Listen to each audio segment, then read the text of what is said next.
Son 3 décadas de destierro y desunión, 30 años de duro exilio, extranjero domicilio.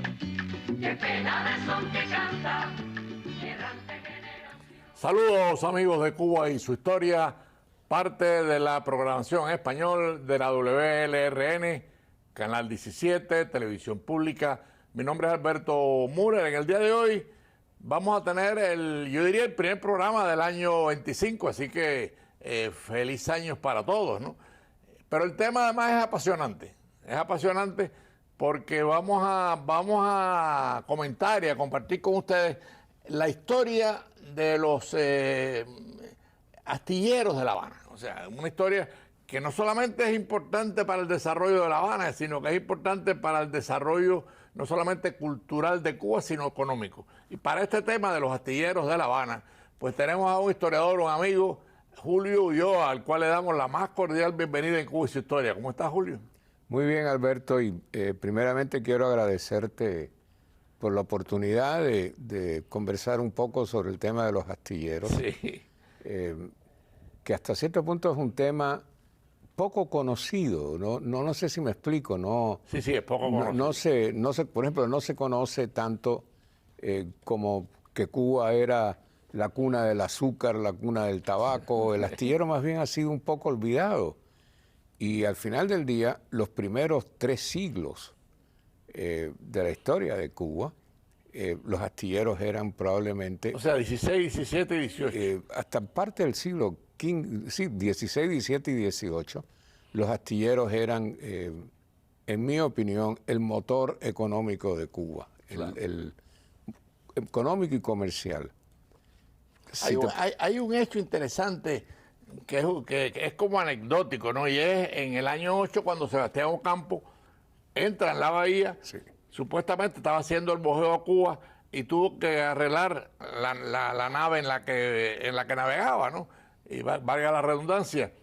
Y sin embargo es un misterio porque él entra en la bahía para arreglar el barco y no se saben detalles de esa anécdota. O sea, que la pongo porque es una anécdota histórica. Es una anécdota muy interesante. Sí. Y súper interesante porque él nombra a La Habana en ese momento Puerto Carenas. Sí. Y efectivamente no se sabe exactamente Y a por dónde un tiempo se le quedó al puerto se ese le nombre. quedó el Puerto Carenas hasta que en 1519 se le pone el nombre de San Cristóbal de La Habana. Pero bueno, Julio, empezando por el tema, ¿no? Vamos a hacer una presentación de los astilleros porque, como dices tú, es un tema poco conocido y de una importancia vital para el desarrollo posterior, no solamente de La Habana, sino de Cuba. Sí. A ver, Alberto, yo pienso que lo más importante de Cuba, y eso es un tema que mucho se ha hablado, es la posición geográfica de Cuba. Claro. Entonces, ¿qué lleva a esa industria, qué lleva a ese comercio, a todo eso? Pongámoslo para hacer una cosa un resumen muy rápido, ¿no? Pues los vientos, las corrientes marítimas, ¿no? Y hasta cierto punto la implementación de una burocracia colonial por parte de España. ¿No? Esos son, yo te diría que los 3 motivos más importantes. Los vientos alisios.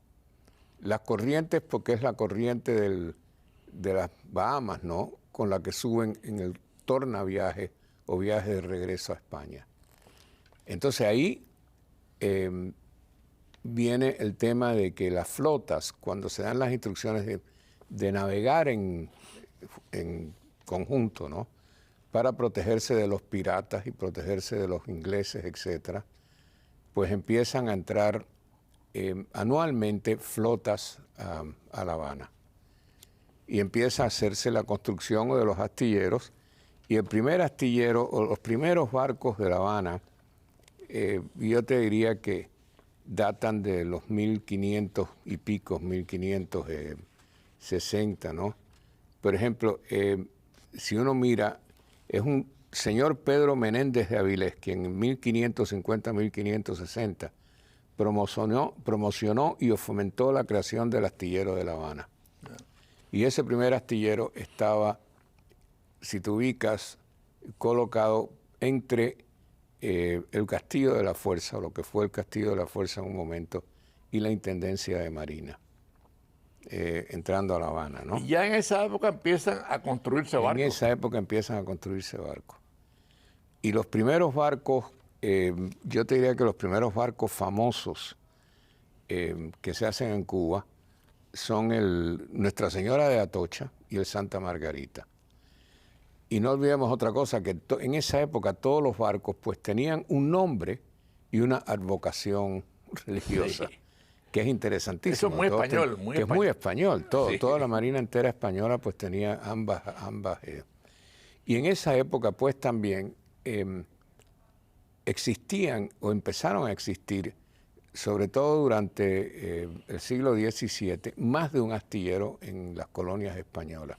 Mira, ahí tienes un barco que es una Por belleza. ejemplo, ese barco que está ahí es el Santísima Trinidad, y el Santísima Trinidad es posiblemente, yo diría, que de todos los barcos que se construyeron en los astilleros de La Habana, en mi opinión es el más famoso, el más interesante, Y además muy bonito, ¿eh?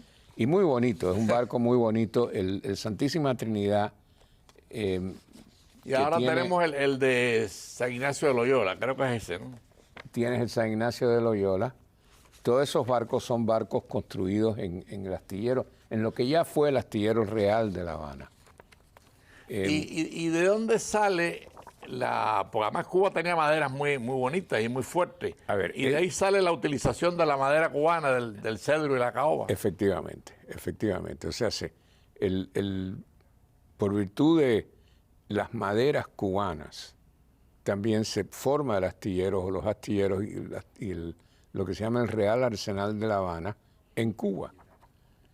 Eso siglo XVI, finales del siglo XVI. Eso, no, yo te diría al principio, yo te diría que el astillero o lo que es el Arsenal Real de La Habana se funda en 1700 y algo, 1700. Yo tengo la fecha aquí. Mira, ahí tienes yo creo que palo es el palo de Machina, ¿no? Ese es el palo de Machina, que es donde arbolaban las velas, donde arbolaban el barco, donde le ponían O sea, esa foto es muy interesante, porque yo creo que atrás está San Francisco. Atrás está el convento de San Francisco. Claro. Y eso ahí era lo que se llamaba el muelle de San Francisco. Ahí mismo. Y que es ahí mismo. Entonces echaban el barco al mar y esto que tú ves aquí es la sierra hidráulica. Claro. Ahora, eso sí es una cosa tremendamente sofisticada para esa época, porque no te olvides de algo. Porque ahí es donde se construía el barco. Ahí construían las maderas. Claro, cortaban las maderas. Ahí cortaban las maderas para el barco. Y las iban armando. Efectivamente. Y no te olvides de una cosa, que era importante, porque no tan solo tenías que colocar lo que era la armadura, toda esa armadura, y esa armadura eran dos formas. Hacer la quilla, hacías la quilla del barco. Sí. No tan solo hacías la quilla, después tenías que poner las maderas, después tenías que hacer lo que es el calafate, o sea, que cerciorarte que las ranuras no les iba a penetrar el agua. Que termina la construcción, moverlo. y pintarlo. Antes de moverlo, tenías que pintarlo. Es decir, que si yo te propongo, yo te digo que hay, lo que es una cosa increíble, que me deja a mí totalmente, es la cantidad de distintos oficios especializados que eran necesarios para hacer los astilleros. Y de eso te digo carpinteros, y no tan solo carpinteros de todo tipo, carpinteros hasta, ponte a pensar, de carpinteros de muebles, porque tú hacías hasta todo lo que era la cabina del capitán, donde estaban lo que es el calafate, o sea, que era ponerla. Pero yo supongo, Julio, y amigos de Cuba y su historia, que la carpintería del astillero era sumamente complicado, porque estamos hablando de una superficie totalmente complicada. Que va al mar, que va a navegar. Totalmente, no era el tamaño del tronco que había sino que, déjame explicarte, el astillero real de La Habana tenía oficiales, capitanes de navío especializados, que iban al campo cubano a escoger los árboles. O sea, por eso llegaban hasta Sagua. Sí, señor. A cortar la madera. A ver el corte de madera, a escoger la madera, cómo se cortaba, trasladarla, prepararla. ¿No? Entonces cortarla, porque tenías que cortar distintos tamaños, distintas medidas. tenías que ponerlas que eran más o menos con curvatura, ¿no? Sí. Después de eso, ponte a pensar lo que eran los adornos del barco. Porque acuérdate que esos barcos, la proa, tenían una escultura, básicamente una escultura, o sea que tenías un escultor ¿no? Una cosa increíble. Ponte a pensar lo que era la pintura del barco, ¿ok? Y esto ya cuando está funcionando lo que es el real... una pintura especial, ¿no? Una pintura especial. Una especie de barniz. Eso eran unos estándares, de la Marina Española. O sea, la Marina Española tenía los estándares de cómo tenías que pintar el barco, cómo tenías que, etcétera, etcétera. Eso era toda una parte y entonces, esto es lo que yo pienso que llega a Cuba en una forma increíble, porque tú tienes en ese momento que los españoles, o lo que eran los oficiales españoles, llegaban a todo sitio del campo cubano. Oye, era toda una industria. Toda la industria. Y uno de los comercios más interesantes era la exportación de maderas. Cuba exportaba maderas a España. En ese momento todo controlado por el monopolio de Sevilla, ¿no? Y por ejemplo, yo tengo un dato que es muy interesante, que si vas al Escorial, las maderas del Escorial todas son maderas cubanas. Todo lo que tú ves, todas las maderas del Escorial son maderas cubanas. Interesante dato. Entonces, había competencia en esa época, antes de que fuera el Real Astillero de La Habana. Había astillero en Guatemala, había astillero en Cartagena, había en Guayaquil, pero es la corona la que decide hacer el astillero, el Real Arsenal en La Habana. Pero antes de hacer el Real Arsenal, ya los barcos que se hacían anteriormente eran parte de la flota española. Ya, eran parte. A ver, sí, eran, por ejemplo, y en ese momento, los primeros galeones hechos y las primeras fragatas hechas en el astillero de La Habana fueron a formar parte de lo que fue la flota de Barlovento, ¿no? O la armada de Barlovento. La armada de Barlovento. Y la armada de Barlovento al principio no era una armada real, era una armada que fue formada por las colonias, sobre todo las colonias del área para del Caribe, defenderse de los corsarios. Para defenderse de corsarios y piratas, y para trasladar, para el comercio que existía entre ellas. Sí, entre ellos y con España, ¿no? Y con España hasta cierto punto, porque ahí es que empiezan también las instrucciones de Felipe II de empezar a viajar en conjunto, en más de un barco, para defenderse de los corsarios y piratas. Esa es la época de lujo de los corsarios y piratas, sí, que están esa es esa época. Ahí vamos a ver ahora un mapa de la bahía, Julio, en donde ahí está el palo de Machina, ahí está. Efectivamente, en lo que tú ves que es el número 3, yo siempre empiezo con ese porque para mí es francamente el más fácil. Es a donde estaba el convento de San Francisco. Sí, que lo vimos en una foto anterior ya. Que lo has visto en una foto anterior. Lo que tú ves en el número 1, ahí, es el primer astillero. Eso es lo que yo considero que es el primer astillero que se hace, que estaba entre el Castillo de la Fuerza y la Intendencia de Marina. El astillero, si tú ves atrás, si tú vas al número 2. Si vas al número 2, ¿no? Se traslada al sur de la ciudad, ¿no? Tras la muralla de tierra, ahí existía lo que se llamaba la muralla de tierra. Y los otros son puertas, por ejemplo, la puerta número 4 es la puerta de la Tenaza. Que inicialmente fue muy importante. Que inicialmente fue muy importante.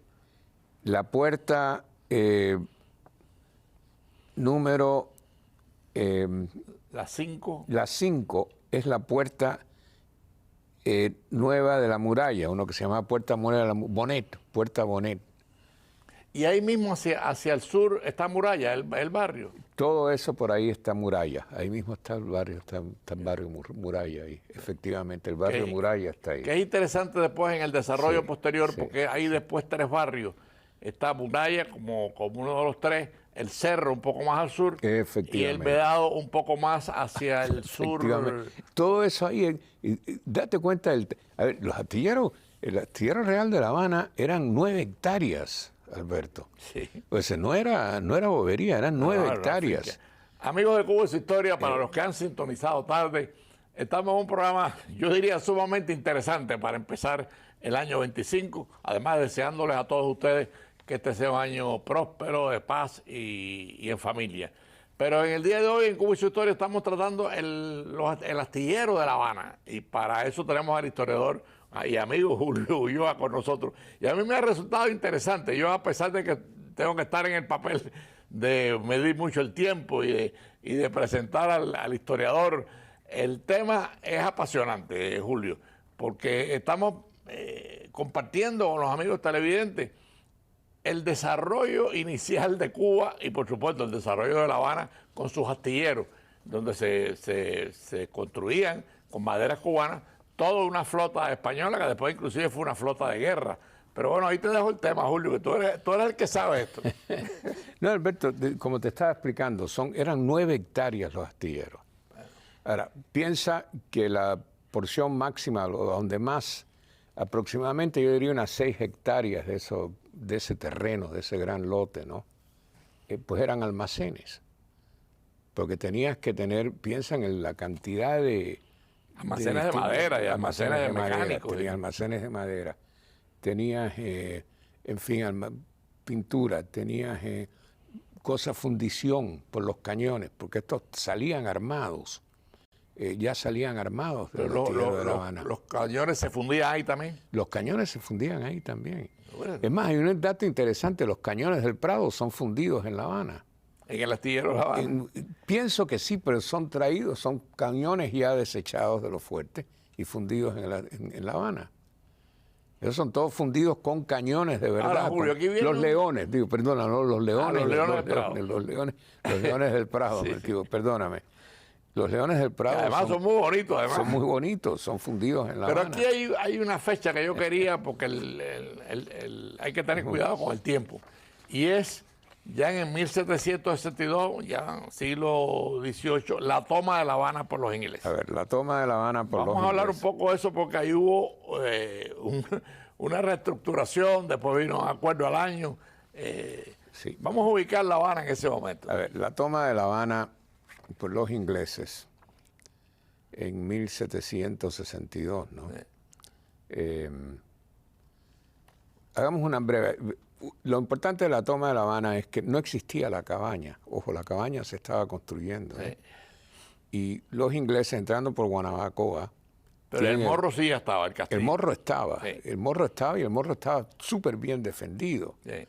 Pero la toma del morro es por virtud de que los ingleses acertadamente toman lo que era la loma de la cabaña que está encima y empiezan a bombardear el morro. Eso es limítrofe con Guanabacoa. Totalmente, empiezan a bombardear al morro desde la cabaña, a bombardear hasta que tiene que rendirse el morro. Ya. Y después de eso es que se hace la cabaña. Bueno, y ellos toman La Habana, Ellos toman La Habana y yo pienso que uno de los motivos por los cuales toman La Habana es para destruir el astillero real. ¿Tú crees que el objetivo era ese? Yo pienso que definitivamente era uno de los objetivos. Las criollas de La Habana, como les llamaban a los barcos de La Habana, ¿no? Como llamaban a los barcos de La Habana, eran pues unos barcos tremendamente cotizados y tremendamente populares, ¿no? Cotizados en ese mercado. En todo el mercado de la fabricación de barcos. Date cuenta que en un momento determinado ellos llegan a ser lo que fue el astillero más importante, porque eran 3 astilleros importantes, eran el astillero de La Habana, el astillero real de Guarnizo y el astillero de Cartagena, no de Cartagena de India, sino de Cartagena en España, ¿no? Y de esos astilleros el que más naves dio a la Armada Española fue el astillero de La Habana. Sí. El astillero de La Habana. O sea, que tuvo una importancia... Totalmente. Y tú enseñaste ahí el Santísima Trinidad, el Real o Santísima Trinidad. Sí, una belleza. Que también llegó a llamarse el Escorial. Fue el primer la primera nave de primera línea, porque en ese momento se llamaban naves de primera línea, de tener 3 cubiertas o 3 pisos. Y en un momento se le convirtió en 4 cubiertas. Y ese barco tenía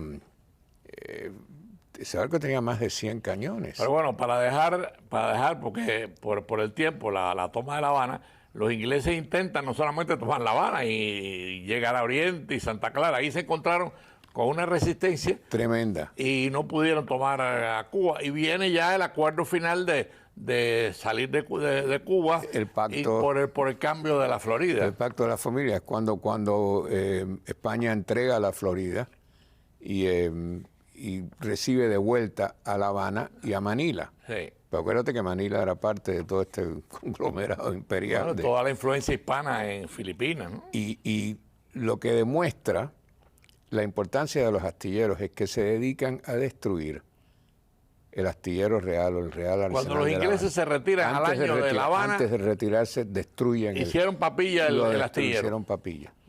Pero los españoles lo reconstruyen. Eso tiene un mérito increíble porque lo reconstruyen en casi inmediatamente. Sí. Y creo que es a los 2 años, si mal no recuerdo, a los 2 años, que botan al mar la primera fragata.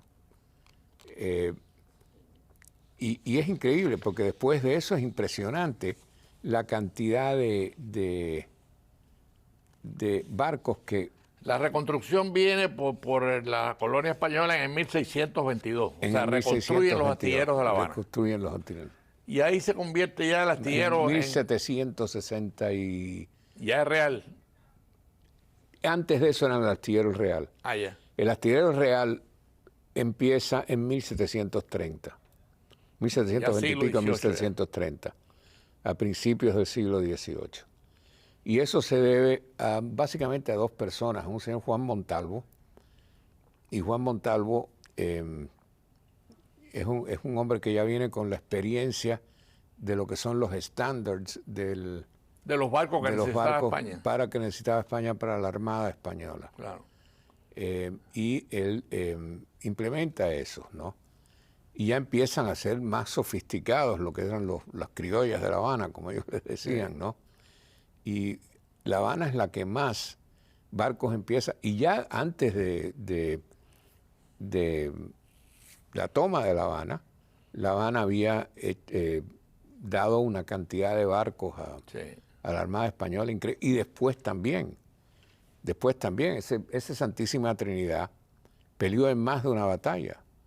Y por fin se tuvo que rendir y fue hundido en la batalla de Trafalgar. En la batalla de Trafalgar es cuando el Santísima Trinidad, pero el Santísima Trinidad tiene una historia preciosa. Lo mismo que la Atocha, lo mismo, todas estas naves tienen historia, todas estas naves tienen tú puedes hacer una historia de cada una de estas naves. El Atocha y el Santa Margarita, a mí me encanta hablar de ellos porque esos se hundieron en un ciclón, ambos hechos en La Habana, sí.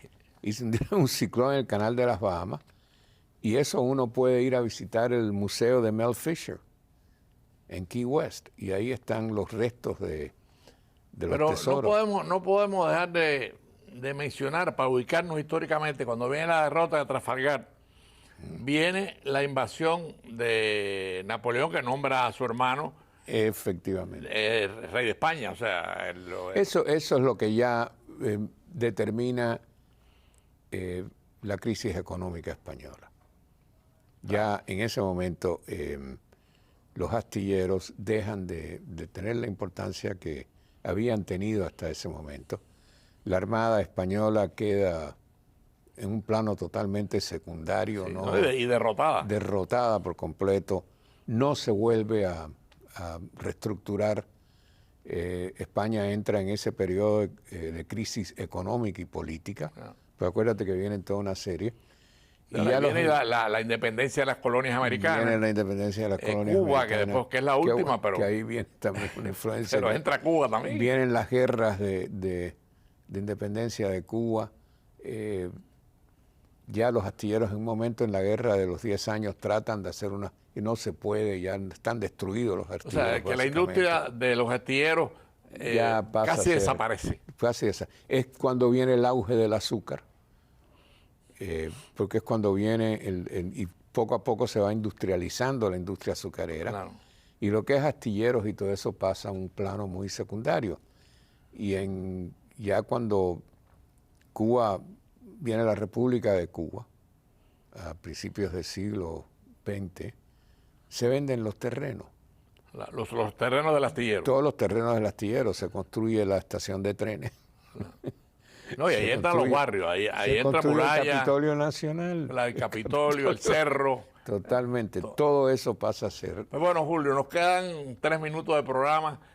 Para mí el programa ha sido interesantísimo, porque me parece un tema de una importancia en el desarrollo cubano, y no solamente en el desarrollo de La Habana. O sea, cómo La Habana provoca, en cierto sentido, su primer gran desarrollo y después el desarrollo de los barrios. Después ya entraría el hierro, que es otro tema para otro programa. Pero bueno, volviendo al final, nos quedan 3 minutos a una especie de resumen de lo que hemos estado hablando, de la importancia de los astilleros, de los barcos. Lamentablemente esa etapa pasó, como todas las etapas en la historia. Después entra el hierro. Ahí te dejo el final del programa. No, yo pienso que para mí lo que me gustaría es que se conozca más lo que fueron esos siglos donde la Cuba de ayer, su gran industria fueron los astilleros. O sea, podríamos hacer otro programa más adelante sobre los barcos. Totalmente. Y que los astilleros, y francamente los astilleros llevan a Cuba una técnica, una cultura increíble, impresionante. Claro. Porque estos astilleros eran cosas, lo que mencioné anteriormente, piensa todo lo que era. Tú tienes desde escultura. Es más, Alejo Carpentier, que es un gran escritor, escribe sobre las medialunas, ¿no? Y yo pienso que hasta cierto punto también los astilleros tienen que ver con eso, porque acuérdate que la parte de atrás del barco siempre tenía todos unos adornos y todo Claro. Entonces hasta eso, el astillero Real de La Habana no tan solo es una cosa tremendamente técnica y tremendamente, sino también artística. Bueno, Julio, hemos llegado al final, lamentablemente, pero ya le hemos prometido a los amigos televidentes un segundo programa para dedicar barco por barco todas las exquisiteces de la técnica constructiva, de la madera cubana, en fin. Nos quedan programas con este amigo historiador, Julio Ulloa. Le agradecemos su presencia en Cuba y su historia. Creo que hemos hecho un programa de mucho valor histórico por los astilleros de La Habana. Gracias, Julio. No, gracias a ti, Alberto, por la oportunidad y encantado. Y seguimos puedo hablando. Pasar toda una vida hablando de los astilleros. Y bueno, amigos televidentes, tengan un fin de semana y nos regresamos o nos volvemos a ver el próximo domingo a las 4:30 de la tarde. Son 3 décadas de